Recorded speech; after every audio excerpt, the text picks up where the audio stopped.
Thank you for tuning in to this week's edition of Stop, Look, and Listen. I'm your host, LaTroy Gardner. This week, we have children's literature author, activist, production assistant for Tyler Perry Studios, Miss Sakari Milan. Welcome to Stop, Look, and Listen, Sakari. Thank you, LaTroy. I'm so happy to be here. Thank you for having me on as a guest. All right, no problem. So, first off, we both have Tar Heel ties. So just talk about growing up in the Winston-Salem area. Sure, yeah. So I grew up in Winston-Salem, North Carolina. Here I attended elementary school, middle school, and high school. And so I was very involved in things like Psych Club and student government. I also played sports all throughout, my education here. And then I ended up going to UNC Chapel Hill following graduation. Right. Yeah. Shout out to the Tar Heels. Shout out to the Tar Heels. While I was there, I actually studied global studies and some public policy. And in relation to what I'm doing now, I also worked within the education system. I participated in several different educational outreach programs and also taught abroad a few times. So I actually ended up, even though I was on a completely different path to work for the government and things like that after graduation, I somehow circled back to my passion, which is working with children in the education system. Right. Okay. So, just talk about, when did you discover that there was sort of an imbalance when it comes to our story being told in classrooms? Right. Yeah. So I would definitely say as a child, children notice more than we think they do. And I specifically remember as a young girl, walking through the aisles of the library at school and not seeing books with characters that looked like me, or not able to read pieces of literature that, surrounded something other than slavery or the civil rights movement, and, our phenomenal leaders within that movement. But something about reading about that trauma kind of dims your light a little, it kind of leaves you, at least it left me feeling void, questioning, well, what more is there? What more did we do as a people? And so that's definitely what sparks it. But, recently what triggered me to kind of pick up the pen and begin to control the narrative and to begin to shed light on our people's history and bring that representation to the surface is the constant, racial injustice that we've been experiencing in our communities forever, but a lot more recently. And so that, that tension, that division is what kind of sparked me to spark a movement, really. So when you started exploring the idea of the Tales of Camelia B series, was that your first soiree into activism per se, or did you participate during your times at UNC Chapel Hill, in particular with the Silent Sam protest?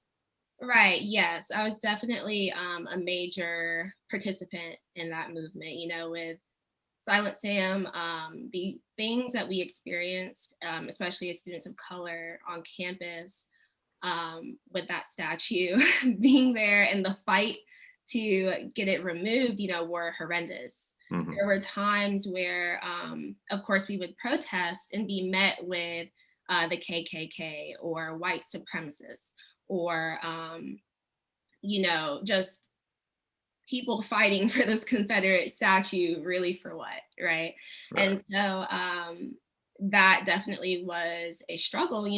We would often get emails from our chancellor at the time kind of saying all students of color, don't come out of your rooms because the KKK is on campus. And so I found myself definitely participating in that, activism, and so much more, throughout the years, fighting to change the name of buildings, trying to shed light on the Black history on UNC's campus that isn't talked about.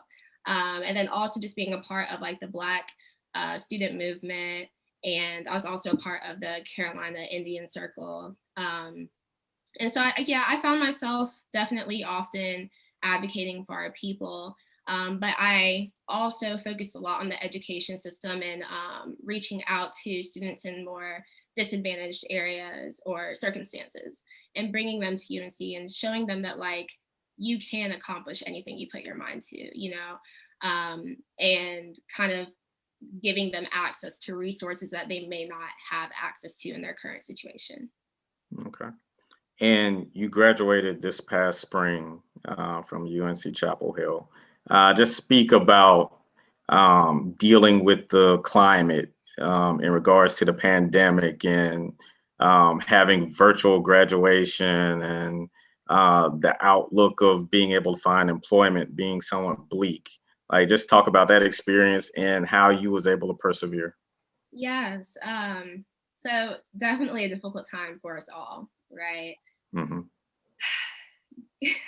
I think even like first of all, having senior year, cut short was tough on many of us, having to transition to virtual classes and find a way to focus on your studies in the midst of chaos outside of your window, right? Uh-huh. It is a weird feeling, definitely, when, everything is looking so bleak.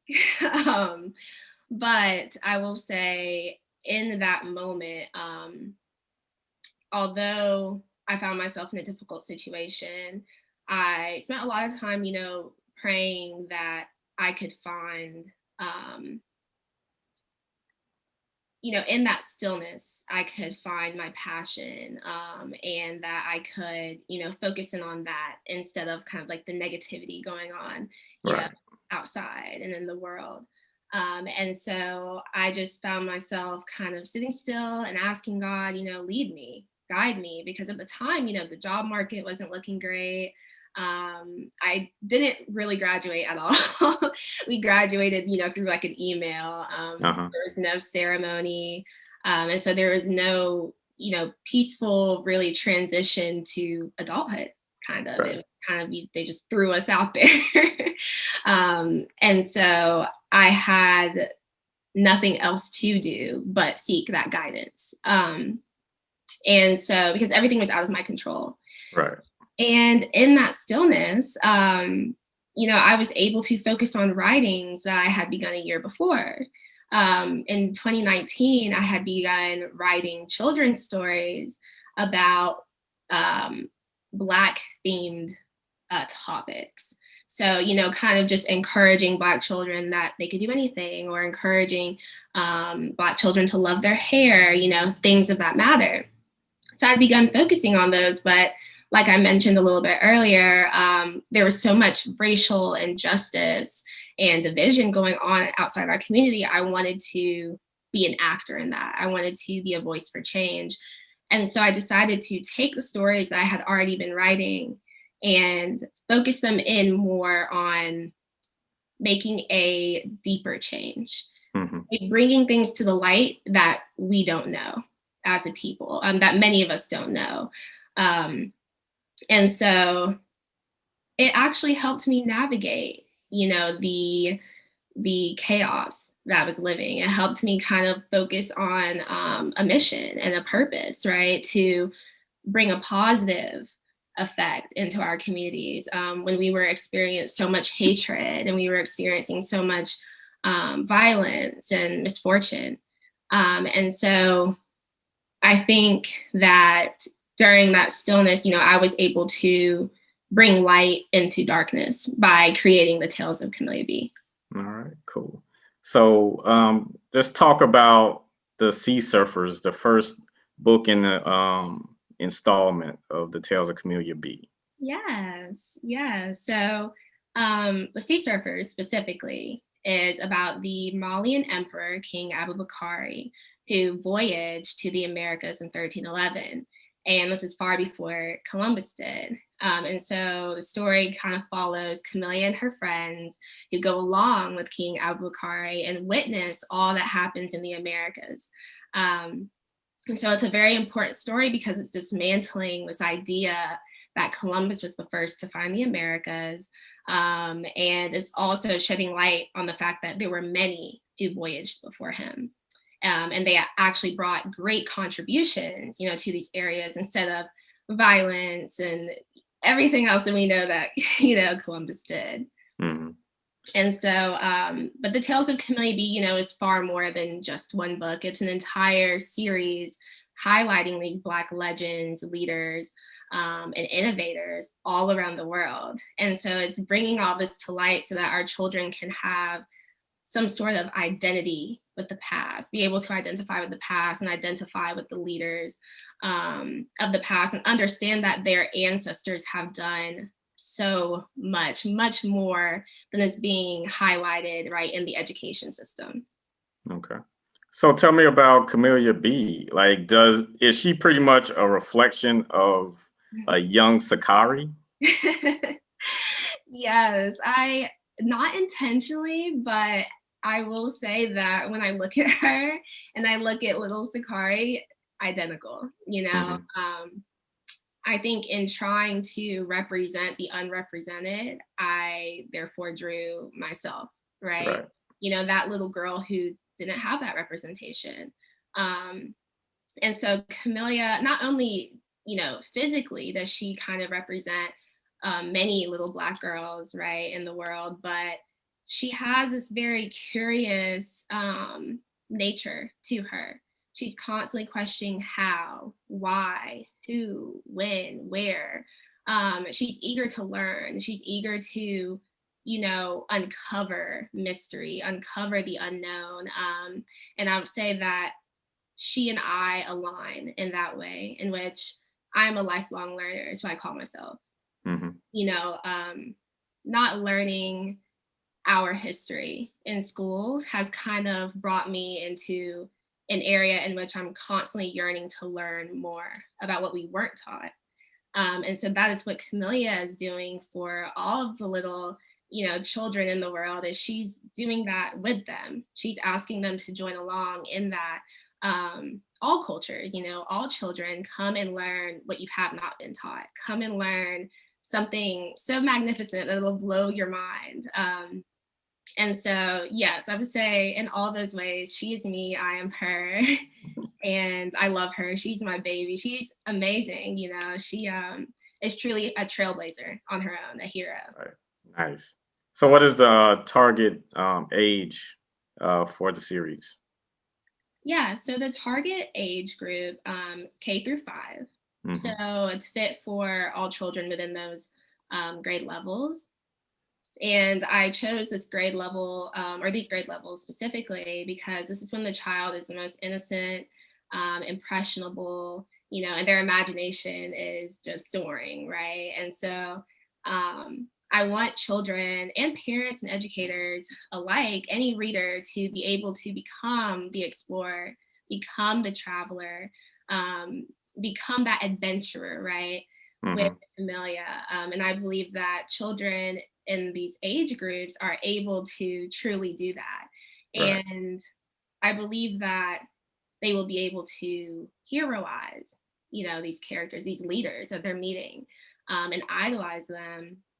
And so that's very important for especially, young Black children who aren't used to having that kind of representation, having a Black hero to look at. And so, yes, I'm super excited for, educators all around the nation to implement these books into their elementary school classrooms.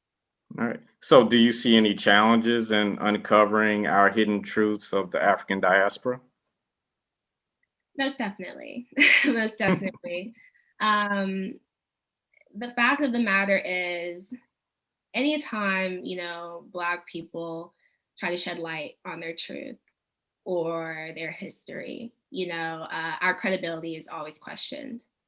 And that is where the issue lies. This history is something that has been hidden.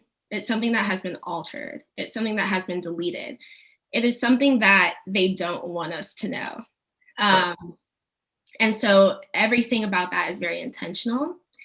And so shedding light on these stories, will bring challenges. I will be questioned, credibility will be questioned. And that's okay because that means we're exposing something that isn't supposed to be exposed, right? Mm-hmm. And so, I think that in summary, it's doing a justice for our people in allowing them to understand who they are, regardless of that, regardless of being questioned, or regardless of any doubts that lie within society about our capabilities or our history. Regardless, I will be exposing that, and I will be exposing it to all children. Right. They grow up knowing their truth. Nice. I mean, because the way I see it, like parents are always looking for ways to educate our youth on our glorious history and instilling pride in our skin. Right. So I think this is an amazing start, for our kids like 5 to 9 or 10 years old. Right. Especially since we're always at that age, like having bedtime stories read to us, or I used to read to my little brother like Berenstein Bears books. Yeah. So now I have another option, when I decide to have kids. Right, which is a beautiful thing. I think many, especially Black children, are looking for that. We may not know it, but they are. Mm-hmm. Representation matters. It truly does. To be able to see something in a book that looks like you, or Right. on TV that looks like you, and that shapes us. That shapes who we become and how we think of ourselves. And like the importance of the Tales of Camelia B is that not only will it empower, inspire, and uplift Black children, but for all other children, it will allow them to respect and admire Black people, Black culture, Black history. Mm-hmm. And I think that when we teach these history lessons on the same level, that, other cultures are learning that, okay, Black people all around the world have made just as great of contributions as my people have. Now we have a sense of equality, especially in the education system. And then we're no longer feeding the superiority complex that has been present in our societies for so long. All right. So how has the Sea Surfers been received by educators, librarians, and parents alike? Yes, I've gotten a wonderful response from all, especially educators. I've had so many, taking this book and implementing it into their lesson plans, especially on Christopher Columbus Day, Mm-hmm. better known as Indigenous Peoples Day. And so that has been the beautiful thing about it, is that, my mission is to achieve education reform. My mission is to get my entire book series, into school libraries, into classrooms, implement them into your history curriculum. Right. And so seeing educators especially really partner with me and be so open to allowing this narrative into their classroom is showing me a sign of progression. Because if we can start in the education system and we can start in numbers, we can't be touched. And so parents as well. Parents have been my biggest allies during this journey so far with the Sea Surfers. They are turning out in numbers, and really, from little babies to, older kids, or even my peers, purchasing the book, sharing it with their kids, nieces, nephews, cousins. We're truly making an impact, a widespread impact. Okay. And I understand that you already have the next two titles in the series lined up, the Afro Samurai and Golden Locks, coming soon. Do you have a release date set for them? Not an exact release date, but definitely in the new year, the Afro Samurai will be making an appearance. And I can't wait, because this book is filled with so much adventure and excitement for the young children. They're going to love it. They're going to love, reading about a samurai that look just like them. Right. Yes. So And do you have a brief summary of Golden Locks? Yeah, so Golden Locks is about, it's actually a story about Camelia experiencing bullying at school. And she's being bullied for her cornrows.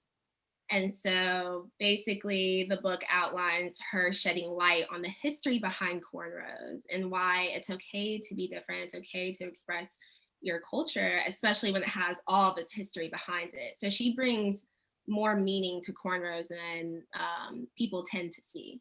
Mm-hmm. And so I'm super excited for that one. I also have another book coming called The Warrior Queen, which is about Queen Amina of Zaria. And she is the first African queen of male-dominated society. And so this book is going to be extremely empowering, especially for our little girls, you know, showing them that you can hold any position you want to, right? Mm-hmm. You can achieve anything you want to, despite your gender, and you can rule over anyone, right? At least with Queen Amina of Zaria, you know, she was able to rule over all of these men, which is a huge thing back then. And so, you know, all three of these books, I believe, the upcoming books will also have a widespread impact on not just our children, but, you know, all of us, adults, teenagers, anyone who's able to get their hand on it and expose themselves to these hidden stories in Black history. Okay. So what's your long-term plans for the series? Because I can envision like a cartoon, whether that's on Netflix or maybe one of the African American centered channels like BET or Revolt or possibly Nickelodeon or Disney Channel. You have any plans for the animation route? Yes, 100%. So I'm currently working with New Legacy Media in LA on developing a cartoon series based on the Tales of Camelia B and the stories within the series. And so it's currently en route to be a cartoon. I'm so excited to introduce that to the world. And so the beauty about the cartoon is that it's going to be just as big as Dora, SpongeBob, you know, your traditional cartoons. But what we're doing is we're making history fun. And so kids will be watching the Tales of Camelia B, you know, idolizing and heroizing these like leaders and heroes they're meeting. But little do they know, you know, these are real figures in history. And so parents are going to love it because they can sit their kid in front of an action comedy cartoon where they could be laughing and enjoying themselves at the same, like simultaneously, they're learning. You know, they're learning something very important and crucial for their development, for that their identity. And, you know, that is also influencing racial solidarity for the future. Okay. So just quickly, like for aspiring authors, walk us through the process of getting published.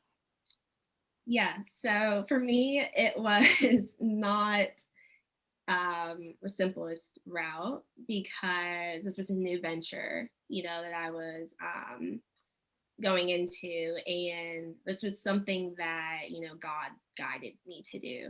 You know, like I said, I was on a completely different route. I wanted to work for the government, maybe be an ambassador. You know, I did not plan on being where I am today. And so he just kind of threw me into it. You're going to be an author, figure it out. And I will say the first step is believing that you can do it, right? That's the very first step. Believe in yourself that no matter what you venture into, you know, you are capable of all things. And so I had to convince myself that I could do it and believe in myself. And then after that, it takes a ton of research, you know, understanding what you want to write. What is your idea?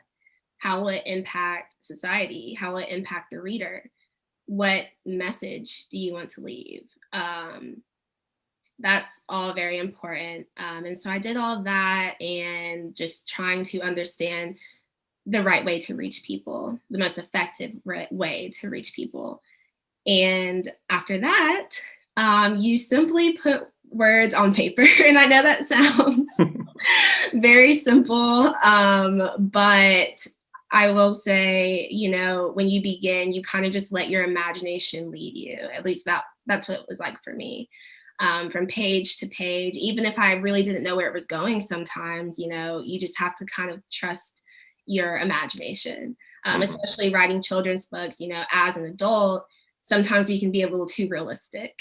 And so getting kind of down to that level where you can meet a child, meet their imagination, meet their eye, that takes a little bit of practice, and it takes, understanding where you're at and where they're at and how you can meet them there.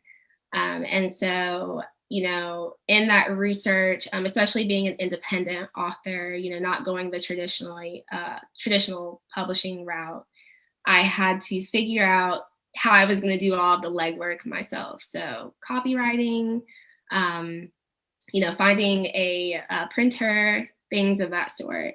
But I will say, once you establish your idea, once you write your book, all of that will fall into place, and through research. And I watched a lot of YouTube videos, I will say. But can't go wrong with that. You can't go wrong. But anyone can be an author, it's not hard. Anyone can be anything they want to be, I like to say. Well, you're right. Yeah. All right. So tell us where we can purchase the Sea Surfers, on digital, print, and read aloud form. Right. Yeah. So the Tales of Camelia B has a YouTube page. So you can also watch the read aloud there for free. The book you can find at www.sakarimilan.com. There I sell regular copies, which also come wrapped in like Camelia B wrapping paper, and autographed copies as well. And then you can also find them on Amazon, Barnes & Noble, and various other global retailers. Okay. And feel free to plug your social media handles. And if you would like to close us with some words of positivity, that would be wonderful too. Yes. So you can find me on Instagram, Twitter, and Facebook at Sakari Milan. I'm also on LinkedIn as Sakari Milan. And you can also find the Tales of Camelia B herself, on Instagram, Twitter, and Facebook at the Tales of Camelia B. Okay. Well, and to leave you with some positive words. Yeah, we need some positive sentiments. Yes, of course.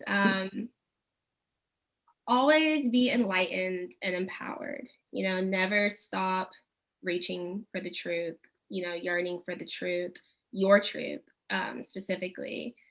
That's very important, because all of that makes us who we are, and living a life learning is a beautiful life, because all of that, it empowers us and it enlightens us, like I said, but it truly just makes us the beings that we are, and the way in which we're able to impact others. And if we can bring light and truth into the world, nothing else matters. The darkness doesn't matter. The lies, they don't matter. As long as we are constantly fighting for that, there's no way we can fail. And so, yes, be enlightened and empowered always. That would be my positive words to give today. Well, thank you, Sakari. You are filling a void that many parents have longed for. And I know that there's little boys and girls that, as a result of your work, will have a new sense of self. So I thank you. Parents, definitely be on the lookout for the Sea Surfers and the other titles in the Tales of Camelia B series. And for Stop, Look, and Listen, I'm LaTroy Gardner, signing off. See you next week. Thank you for checking us out on YouTube. Be sure to subscribe for more great content. And don't forget to check out our website at gobradionetwork.com.